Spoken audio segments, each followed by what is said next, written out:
आज देखते हैं कैपेसिटी ऑफ अ चैनल। तो इस लेक्चर में कैपेसिटी ऑफ अ चैनल देखेंगे। तो इसमें क्या होता है, जैसे कोई भी इसको चैनल, लिंक, वायर कुछ भी हो सकता है, ठीक है।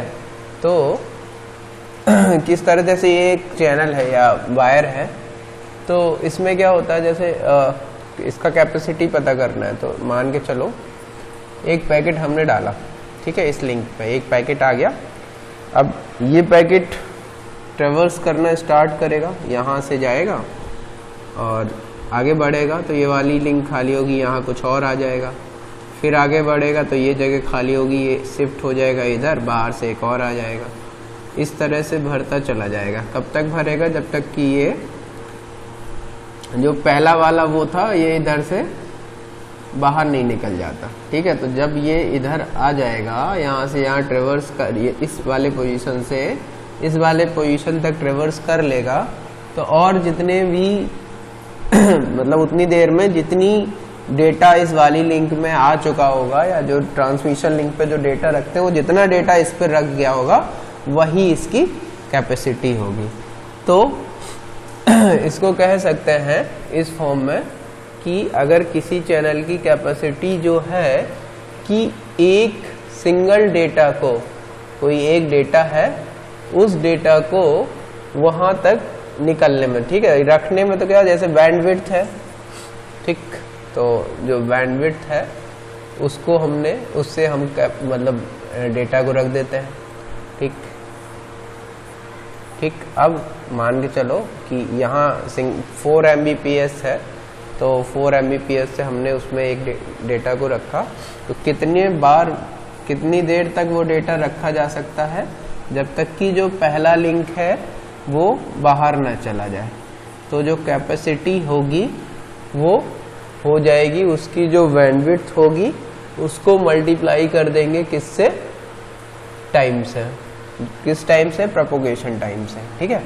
यही तो वो पॉइंट होगा। इस पॉइंट से इस पॉइंट तक डेटा ट्रेवल करने को कहते हैं प्रोपोगेशन डिले, ठीक है। तो एक बार बैंडविड्थ का यूज किया, उसको हमने यहाँ रख दिया, फिर वो आगे बढ़ा सिग्नल, फिर आगे बढ़ा, तो कितना यूज होगा, कितना बैंडविड्थ, कितने टाइम वो बैंडविड्थ काम करेगा? जितने टाइम तक वो, जब तक कि वो ट्रेवर्स नहीं कर सकता। तो कैपेसिटी ऑफ अ चैनल हो जाएगी उसकी bandwidth multiply by propagation delay, ठीक है। जब इस तरफ से रखते हैं, अगर मान के चलो कोई ये तो हो गया सिंगल साइड से जब भरते हैं, ठीक है, सिंगल, तो ये हाफ डुप्लेक्स कह सकते हैं। जब फुल डुप्लेक्स होगा तो इस तरफ से भी डेटा आएगा और इस तरफ से भी डेटा आएगा, ठीक है। तो इस तरफ से और दोनों तरफ से डेटा आएगा, तो कितना कैपेसिटी होगा? ये टोटल कैपेसिटी में जो ये वाला कैपेसिटी है इसमें मल्टीप्लाई बाई 2 कर देंगे, क्योंकि उसमें दोनों तरफ से डेटा फिल किया जाएगा या जो भी वो आएगा, ठीक है। तो कैपेसिटी हो जाएगी, ये हो जाएगी हाफ डुप्लेक्स के लिए,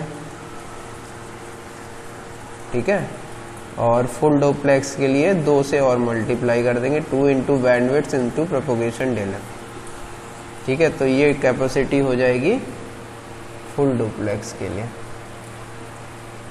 ठीक है। तो ये आ गया कैपेसिटी किसी चैनल की कितनी होती है। अब देखो, जैसे एफिशिएंसी थी, स्टॉप एंड वेट की बात करें। स्टॉप एंड वेट में क्या है कि जो चैनल है वो हाफ डुप्लेक्स होता था, ठीक है। तो जब एफिशिएंसी की बात करते हैं तो एफिशिएंसी जो होती है उसकी 1/2 अल्फा कैलकुलेट होके आई थी। अल्फा को TP/TT लिख सकते हैं, ठीक है, और जो TT है उसको L/B लिख सकते हैं। तो L नीचे रहेगा, B ऊपर आ जाएगा, ठीक है। तो अब क्या होगा कि L/B लिख सकते हैं, तो इतना आ गया। अब देखो, जो हाफ डुप्लेक्स है तो इसकी वो कैपेसिटी कितनी होगी? बीटा इंटू TP, वो बैंडविड्थ इंटू TP, ठीक है। तो ये हो गई कैपेसिटी। तो इसको लिख सकते हैं 1/1 + 2C/L। तो इसकी एफिशिएंसी हो गई 1/1 + 2C/L। अब इसमें देखते हैं, जो कैपेसिटी जितनी ज्यादा होगी एफिशिएंसी उतनी ही कम होगी, ठीक है, इसका मतलब है efficiency is inversely proportional to capacity. तो स्टॉप एंड वेट के केस में कैपेसिटी जितनी ज़्यादा होगी एफिशिएंसी उतनी कम होगी। तो जहाँ पर थिन पाइपलाइंस होती हैं, पतली पाइपलाइंस होंगी, स्टॉप एंड वेट उनके लिए अच्छा होगा, लेकिन जहाँ पर मोटी थिक पाइपलाइन होंगी उसके लिए स्टॉप एंड वेट नहीं अच्छा होगा। ठीक है, तो ये कैपेसिटी की बात करते हैं। ठीक है, अब इसमें देख लेते हैं पाइप लाइनिंग क्या होती।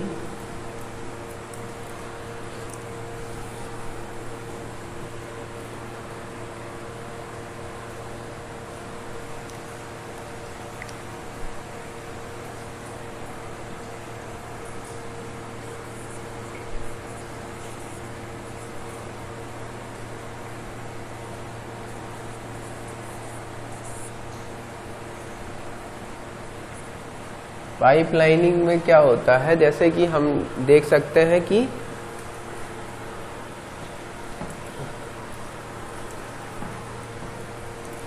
टीटी टाइम में अगर एक पैकेट ट्रेवर्स करता है, टीटी टाइम में एक पैकेट रखने में टाइम लगता है टीटी, तो सिंगल यूनिट में कितना पैकेट रख जाएगा, टी अपॉन टीटी। ठीक है, अगर एक पैकेट को ट्रांसमिट करने में जो ट्रांसमिशन टाइम वो टीटी लगता है, तो एक सेकेंड में या एक यूनिट टाइम में 1/tt पैकेट्स जा सकते हैं। तो अपने पास कितना टाइम लगता था एक पैकेट को भेजने में, tt/2tp। स्टॉप एंड वेट में हमने देखा था कि tt+2tp टाइम लगता था किसी पैकेट को भेजने में। ठीक है, तो इतने पैकेट में एक पैकेट जाता था। ठीक है, तो इतने टाइम में कितने पैकेट्स जा सकते हैं, जब टीटी टाइम लगता था एक पैकेट भेजने में, तो tt/tp में कितने पैकेट्स ट्रेवल करेंगे, ये लगेगा tt+2tp डिवाइड बाई tt। ठीक है, तो टोटल इतना टाइम लग जाएगा। इसको और लिखेंगे तो ये आ जाएगा 1+2/tp/tt, और इसको ही कहते हैं अल्फा। तो 1+2 अल्फा पैकेट्स हम भेज सकते हैं जितनी देर में स्टॉप एंड वेट में हम एक पैकेट भेजते हैं। मतलब इसका ये सेंडर है, ये रिसीवर है, यहाँ एक पैकेट भेजते थे, फिर उसका एक्नॉलेजमेंट आता था, बाकी चीज़ें हमने जीरो कर दी थी, तो उस फिगर को हम इस तरह से शो कर सकते हैं। ठीक है, तो ये ट्रांसमिशन टाइम होता था, यहाँ से यहाँ आने में ये जितना देर का प्रोपोगेशन टाइम होता था इतनी देर में, ठीक है, तो इतना टाइम लगता था tt/2tp। ठीक है, तो इतनी देर में हम इतना पैकेट्स भेज सकते हैं। ठीक है, लेकिन भेजते नहीं हैं। ठीक है, तो इतना पैकेट हम भेज सकते हैं। तो अगर ये कहा जाए कि अगर हम इस तरह का एक विंडो बना लें, ठीक है, एक कॉन्सेप्ट आया कि भाई एक स्लाइडिंग विंडो प्रोटोकॉल एक कॉन्सेप्ट आया, उसमें कहा कि जितनी देर में हम एक पैकेट भेजते हैं हम इतने भेज सकते हैं। तो हम क्या करेंगे, एक स्लाइडिंग विंडो प्रोटोकॉल बना लेंगे, वो भेजता जाएगा और शिफ्ट करता जाएगा। ठीक है, तो वो कॉन्सेप्ट आया, तो वो कॉन्सेप्ट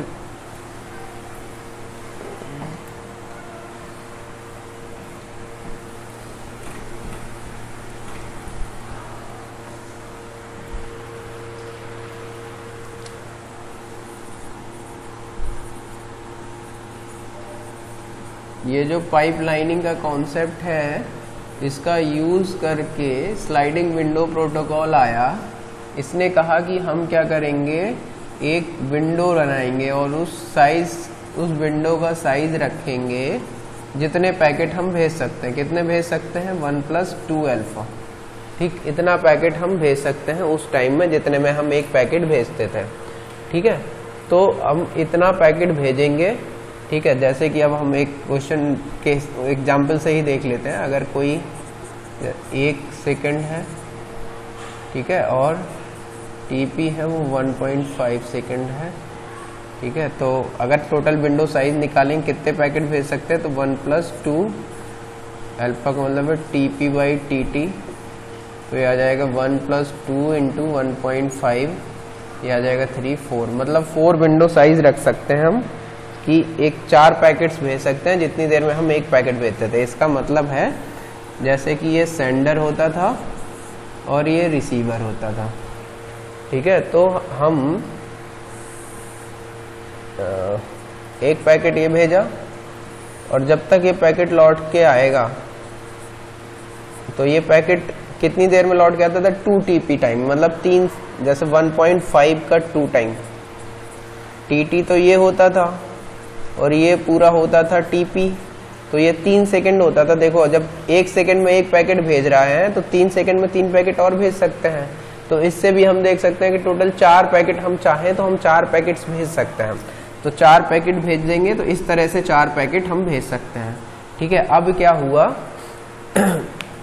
कॉन्सेप्ट आया कि एक पैकेट भेज दिया, वो जा रहा है, फिर जब वो हो गया तो दूसरा पैकेट भेज दिया, ठीक है, फिर तीसरा पैकेट भेज दिया। तो इस तरह से जाता जाएगा पैकेट और इस तरह से इसका एक्नॉलेजमेंट आता जाएगा। ठीक,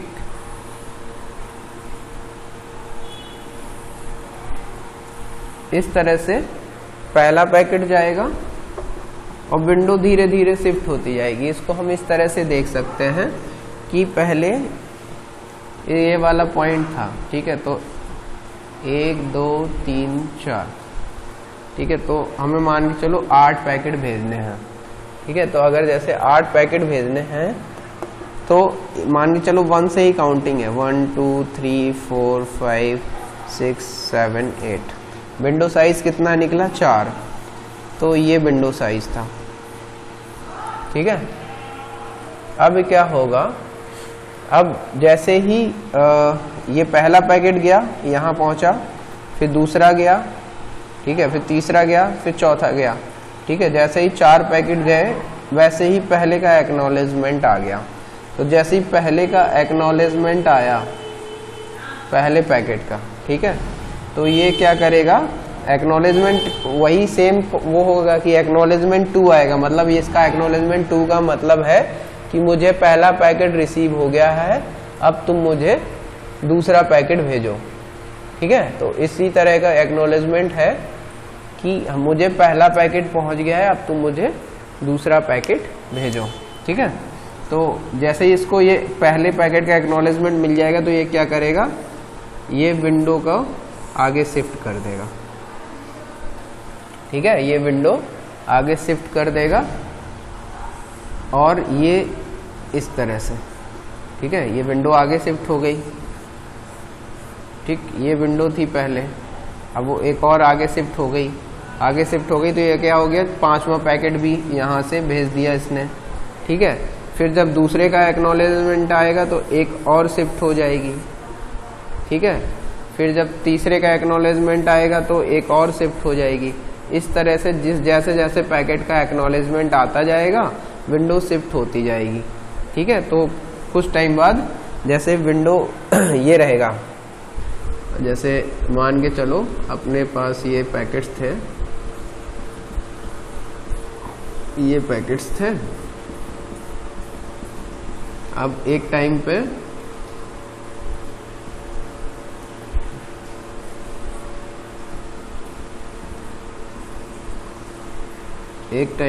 इस तरह का विंडो है, इस, ठीक है, 4 से 8 तक। तो इसका मतलब है 1 2 3 का एक्नॉलेजमेंट आ चुका है।